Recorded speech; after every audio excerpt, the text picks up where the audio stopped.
పోలియోకి ఒకసారి వ్యాక్సిన్ వేసారనుకోండి, ఆ vaccine permanent cure. విన్నారా? ఒక్కసారి ఆ వ్యాక్సిన్ వేసిన తర్వాత ఇక పోలియో జబ్బు రానే రాదు. టీబీకి వ్యాక్సిన్ వేసిన తర్వాత ఇక టీబీ వచ్చే అవకాశమే ఉండదు. దైవజనమా, లోకంలో రోగాలకు పర్మనెంట్ వ్యాక్సిన్ ఉందేమో, కానీ మనిషి పాపం చేయకుండా పవిత్రంగా బ్రతకటానికి పర్మనెంట్ వ్యాక్సిన్ లేదు.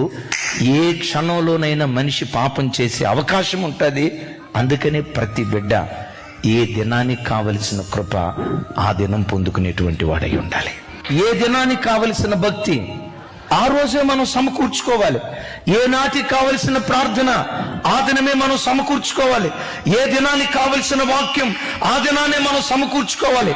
గొప్ప ఆత్మీయంగా బ్రతికిన వ్యక్తులు కొన్ని సందర్భాల్లో పడిపోవటానికి కారణం ఏంటో తెలుసా? నాకే ఇన్ని సంవత్సరాల విశ్వాస అనుభవం కలిగిన దాన్ని, నాకే ఇన్ని సంవత్సరాల విశ్వాస అనుభవం కలిగిన వాడిని ఈరోజు బైబిల్ చదవకపోతే ఏమైంది? ఈరోజు ప్రార్థన చేయకపోతే ఏమైంది? ఈరోజు బైబిల్ స్టడీకి వెళ్ళకపోతే ఏమైంది? ఈ శనివారం ఉపవాస ప్రార్థనకి వెళ్ళకపోతే ఏమైంది? ఆదివారం ఒక్కరోజు వెళ్తే చాలే అని ఆ ధోరణి, నిర్లక్ష్య ధోరణి ఉంది చూసావు. నిన్నటి శక్తి మీద ఆధారపడే ఆ వ్యక్తిత్వమే గొప్ప ఆత్మీయుడు శరీరానుసారుడిగా మారటానికి అవకాశం ఉంది.